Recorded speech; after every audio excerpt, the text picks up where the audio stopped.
What is going on, everybody? Welcome back to Hearts of Iron 4 with the Country Roulette game, series, campaign, whatever you want to call it. If you don't understand fully what's going on, be sure to check out episode 1. I'm sure that will make it a lot more easier to understand. But yeah, put it simply, every 180 days, we're going to be changing which country we are playing as. At the moment, we're Czechoslovakia. We've already played Poland, so it's prepare minority conscription or extend military. Okay, let's do this. Do the bottom one because that seemed to be better. But yeah, we play as Poland. We're playing as Czechoslovakia right now. Before, not too long, we'll change country again in this episode. We may actually change twice in this episode because all the countries have got going. But yeah, it's just going to be an interesting game. I hope it doesn't just change us between neighbours. I'm pretty sure it's random to everyone. Like, I think it was just complete luck that it went from Poland to Czechoslovakia. I don't think it's going to just like make us cut a path throughout the world for going through neighbours. But yeah, Poland, obviously we sent on a fascist path, potentially. Not necessarily, because we didn't do anything with their national focus. Czechoslovakia have not done too much, just sort of tried to keep going. Maybe push them a little bit more democratic so they can hope for some support from the Allies. Although I don't know what France will be up to, whether they will go communist or not. But yeah, it's going to be interesting. There is a Spanish Civil War, and it looks like, I don't know who's winning. I think the nationalists are clinging on, and if they could like get rid of some of these sort of little holes in their, little bits behind their lines, they could maybe send more divisions out this way. Maybe they could just have it, but it's actually one of the more tight civil wars I've seen recently. It looks like the Republicans are losing just. 48%, yeah, Republicans are losing, although they've had less losses. Great Depression in Czechoslovakia. They get a lot of big pop-ups for every national focus. Someone, I assume this is a Road to 56 thing. Someone has put a lot of work into this. I like this. I appreciate it.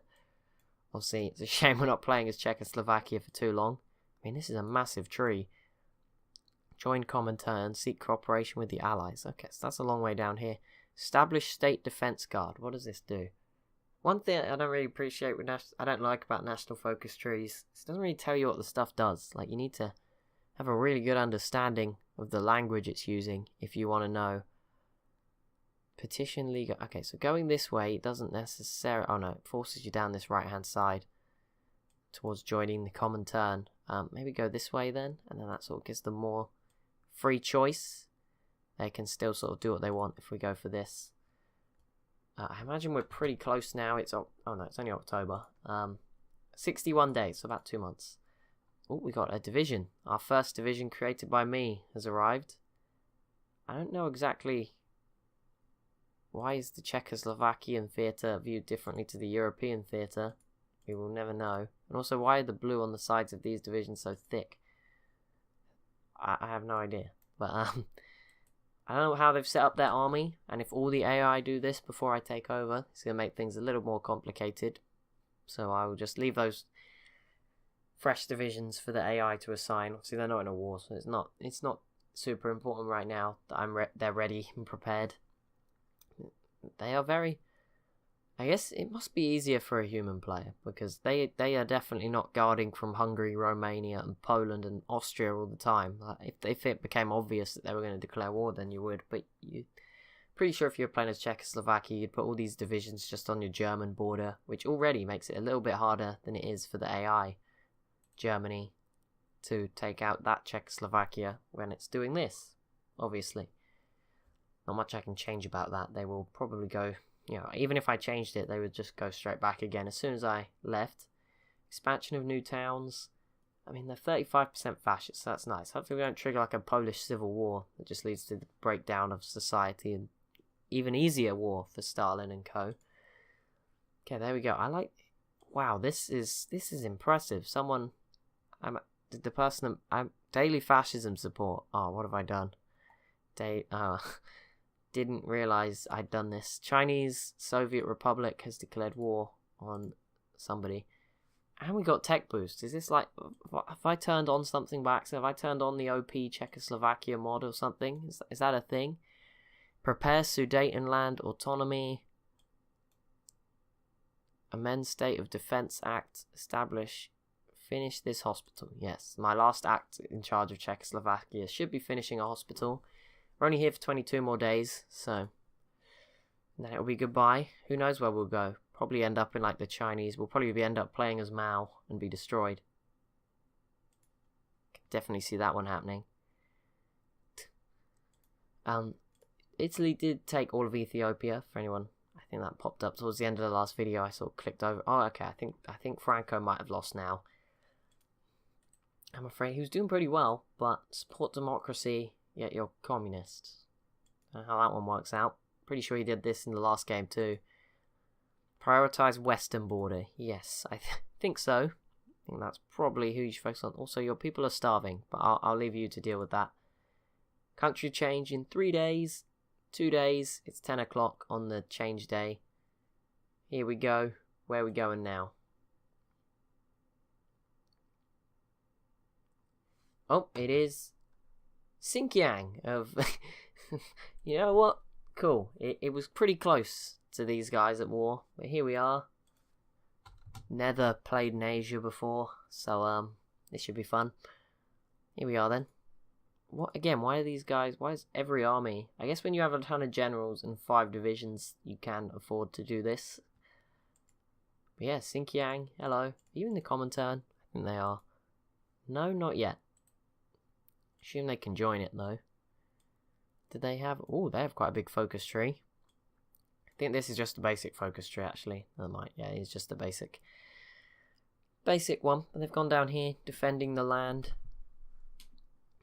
Maybe next. I mean, they're going for this right now. Maybe we could open the political sphere for them.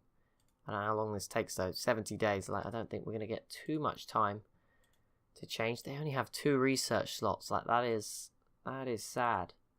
Poor Xinjiang. I mean, yeah, there is going to be some nice times where we're playing as small nations that are at peace and we just get to watch the world fall apart. Republic of Spain, Europe will be interesting. I'm going to keep my eye on Poland. This, although I am playing, it is going to be kind of like an AI game. At the same time, obviously I'm interested in what's going on elsewhere. I have no vested interest in the survival of Xinjiang except for the next 6 months of game time. They have a lot of political power. We should be spending this on some advisors. And I'm going to do just that. Because why not? I mean, captain of industry. I'm going to give him one of those because I feel like they could really do one of those out here in the middle of nowhere. I don't think they need a communist revolutionary for some reason. 100%. Give him a tank designer. And I would go for a ship designer. But that would be a horrible joke to play on a nation that is landlocked. By like what? I mean like maybe 500 miles, 1,000 miles in each direction. I don't know. I'm not a good judge of distance here. Probably over 1,000 miles in every direction. Aircraft again. I don't feel like they need aircraft. You know what? We could go for Xinjiang. Oh no, they can't even get a nuclear theorist. That's sad.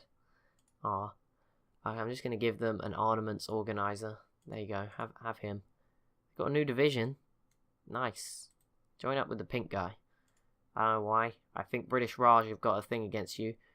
Leadership purges in the Soviet Union. Okay. So we could go down this path or we could go down this one. Don't think it actually matters. Oh no, these two are mutually exclusive. But I don't know if... Does it affect... Can you go either and communist and then... I don't know. I mean, they're gonna stay communist, so it really doesn't matter. White peace from our neighbours. Fund the military in ooh, lots of factories. That seems like what Xinjiang needs. Since all they're building is infantry equipment right now. Outdated. Oh, let's get better equipment. There we go. Good up. They have 240 men by the look of it. In the field, 36,000. Nice. Oh, those were 19. Okay, they finally got some decent weapons. That's nice of them. Let's give them some support weapons, even though they're from 1918. Oh, I feel bad for these guys. Like, and I also have major respect for anyone that can play, that can take over the world as Xinjiang. And I'm pretty sure there are people that can. There we go. So far, we've been as 3 sort of small nations that I've never played with before. I wouldn't say small. Poland is pretty influential on the game as a whole, but like, you know what I mean, they're not the strongest nations. They're not powers, like the Random Powers series. This has kind of been the opposite. But that could happen. I'm not too sure how colonies work, like Belgian Congo. I think we could play as we could get Belgian Congo, or like French Indochina, or Dutch East Indies, as it's, not French Indochina, what am I saying? Dutch East Indies, but we couldn't get like France in Africa. We could get France, but yeah, you wouldn't get the separate bit. South America will be an interesting time, especially if we get there later in the game. Then maybe we could do something cool there, trigger some stuff. See, later in the game, it'll be more about fighting the war, joining wars. To be fair to Franco, he is doing pretty badly now, but he is not, you know, he put up a good fight, but I'm afraid he is going to lose.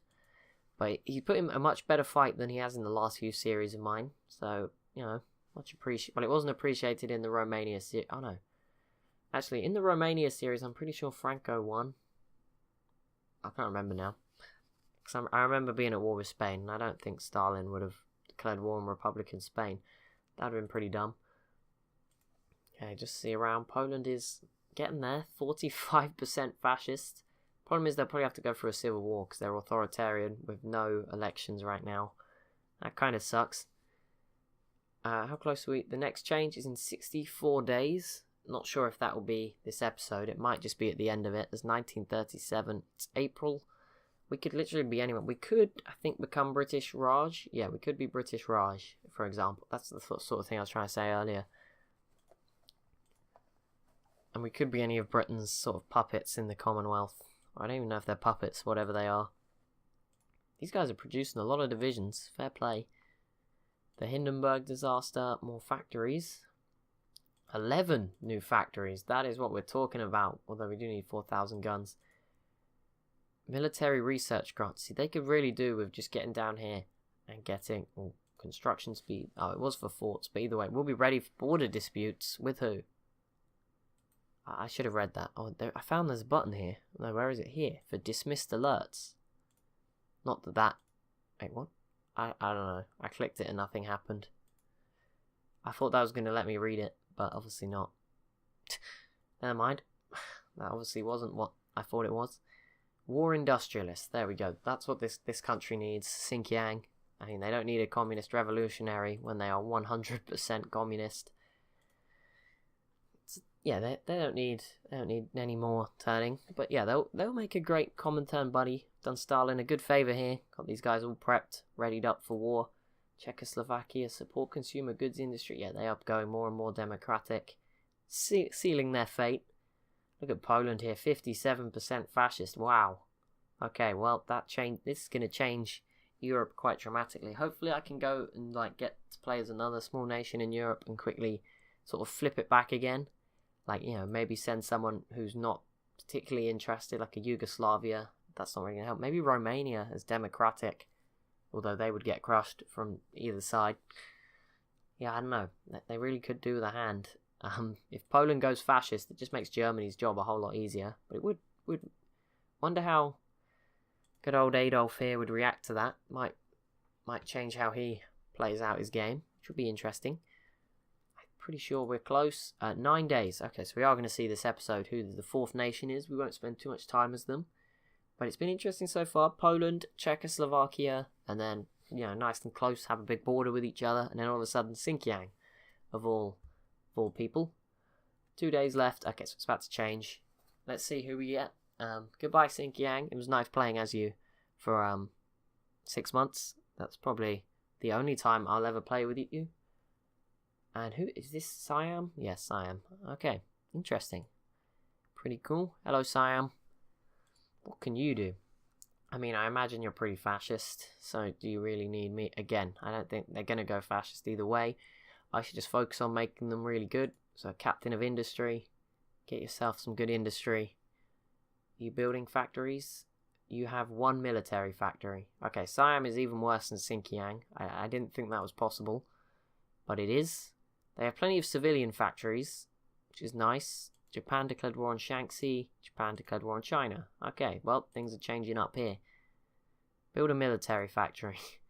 Another one. I mean, that would literally double your output. Healing nuclear Siam, I don't feel like you need this. Healing the divide. Thailand reborn. What does this do? I don't want to oh, good job I left. I think Xinjiang just joined the Chinese United Front. I don't know, maybe we should go down here. Let's go down this one instead. It just sounds fun.